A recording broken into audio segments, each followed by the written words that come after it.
मित्रों, शुभचिंतकों, माननीयों एवं आदरणीयों, सभी को आत्मिक दृष्टि से सादर प्रणाम। आज मैं आपसे एक निहायत निजी महत्वाकांक्षा तो नहीं कहेंगे, निजी कर्तव्य के बारे में बात करना चाहूँगा। और सबसे पहले तो मैं, आप में से ज़्यादातर लोग अवगत हैं कि मैं गांधीयन फिलॉसफी में बिलीव करता हूँ। गांधीयन दर्शन मेरे लिए बहुत महत्वपूर्ण है और भारतीय सांस्कृतिक परंपरा में जो हमारी सोच रही है, देखिए वैसे तो नरम दल गरम दल हमेशा रहे हैं और इसमें कोई बुरी बात नहीं है। सबको साथ लेकर के चलने की क्षमता जिस व्यक्ति में हो, उसी व्यक्ति के हाथ में शासन की सत्ता होनी चाहिए और वो व्यक्ति संवेदनशील भी होना चाहिए। अनावश्यक किसी को परेशान नहीं करना चाहिए। हालांकि मोदी सरकार की एक बात से मैं बहुत प्रसन्न हूँ। मैं 80s में जब हॉस्टल में था लखनऊ विश्वविद्यालय में, तब मुझे एक चीज़ बहुत कचोटती थी कि राष्ट्रपति भवन में मांसाहार नहीं परोसा जाना चाहिए।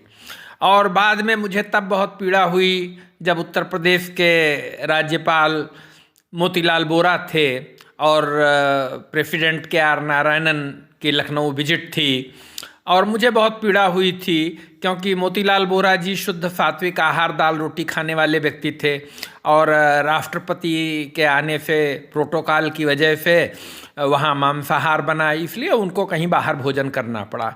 तो मैं इस बात के लिए मोदी सरकार की प्रशंसा करूँगा, बहुत प्रशंसा करूँगा। और राम हमारे आराध्य हैं, राम के लिए तो सब कुछ समर्पित है, सब कुछ न्यौछावर है। और मैं एक बात यहाँ पर और पहले ही स्पष्ट कर दूँ कि संपूर्ण भूमंडल का साम्राज्य भी मेरे लिए तृणवत है।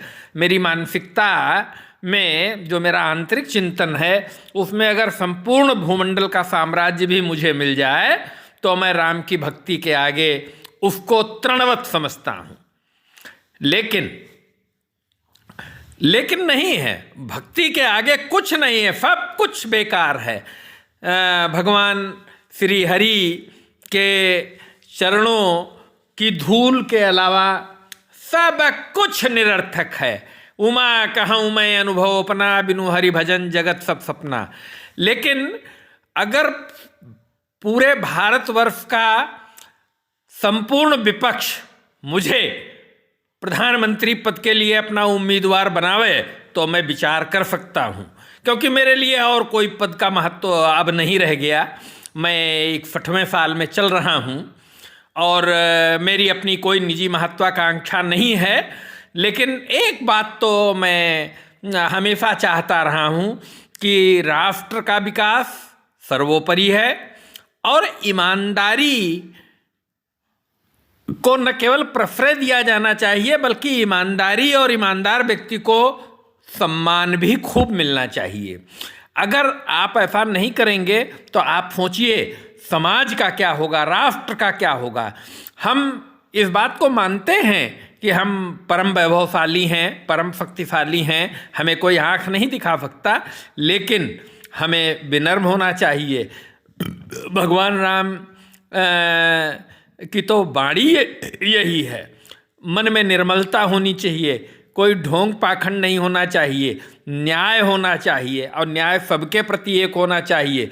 देखिए, भ्रष्टाचार मेरे लिए कोई बहुत बड़ा इश्यू नहीं है, क्योंकि संपूर्ण भारत में ऐसा कोई राजनीतिक दल नहीं है जो भ्रष्ट न हो, और बिना भ्रष्टता के उसका काम नहीं चल सकता।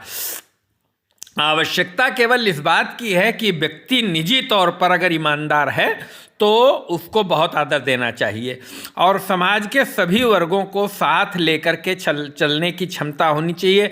समाज में डर नहीं होना चाहिए।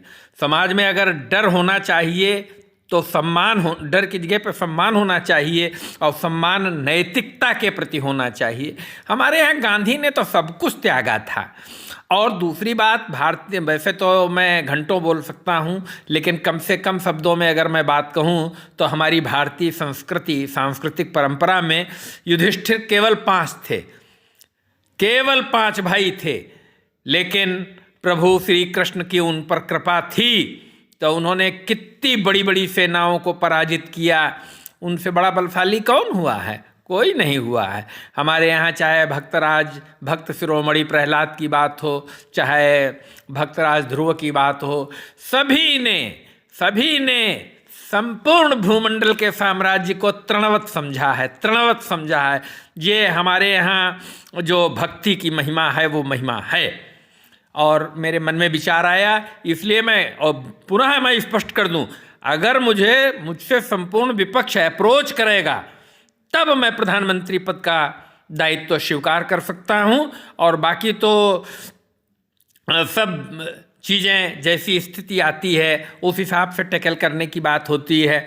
और लेकिन देश की सांस्कृतिक विविधता में ही एकता है, और हमको सभी वर्गों का, सभी धर्मों का, सभी जातियों का, संपूर्ण विश्व का ख्याल रखना है। क्योंकि राम क्या कहते हैं, अखिल विश्व यह मोह रूपाया, सब पर मोह बराबर दाया। और देखिए, वर्ण व्यवस्था की भी बात आती है। आप देखिए, एक व्यक्ति जो है वो स्वयं का, उसका चरित्र कैसा है, वो कितना विचारशील है, वो देखना चाहिए। बहुत हिपोक्रेसी की जरूरत नहीं है। वर्ण व्यवस्था का मैं पक्षधर हूँ सैद्धांतिक तौर पे, क्यों राजनीतिक तौर पे ये बात नहीं कहनी चाहिए, लेकिन देखिए संपूर्ण समाज में आप प्यून से लेके प्रेसिडेंट तक देख लीजिए, कैडरिंग ही तो है, प्रोटोकॉल ही तो है।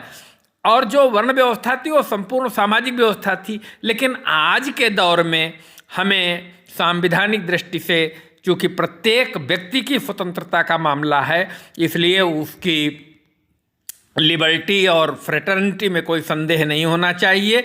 मैं बहुत ज़्यादा तो तब बोलूँगा जब कोई प्रस्ताव इस तरीके का आएगा या प्रेस कॉन्फ्रेंसेस होंगी, और प्राइम मिनिस्टर को प्रेस कॉन्फ्रेंसेस करनी चाहिए, अपनी निजी भावना से अवगत कराते रहना चाहिए, ताकि देश का संपूर्ण जनमानस इन बातों को समझ सके कि उसका राष्ट्राध्यक्ष कैसा है। लेकिन सहानुभूति सबके प्रति रखनी चाहिए। देखिए भाई, बहुत साफ बात है, सहानुभूति पूर्वक ही विचार होना चाहिए। और बड़े पदों पर तो बैठे लोगों को वैसे भी, मैंने बहुत बार कहा है, बरस ही जलधि भूमि नियर आए, जथा नवहि बुद्धि विद्या पाए, जथा नवहि बुद्धि विद्या पाए। जो जितने बड़े पद पे हो उसको तो उतने लचीला हो जाना चाहिए। अक्खड़ता तो कमजोरी का प्रतीक है, अक्खड़ता से काम नहीं चल सकता है। और मैं एक बात और यहाँ पे ऐड कर दूँ कि भारतीय जनमानस बहुत जागरूक है, बहुत जागरूक है।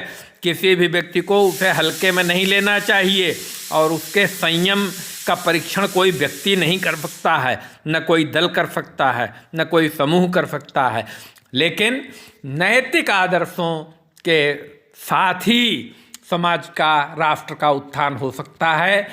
मैं अपनी वाणी को यहीं पर विराम दूंगा। जय हिंद, जय भारत, जय हिंद, जय भारत, जय श्री हरि।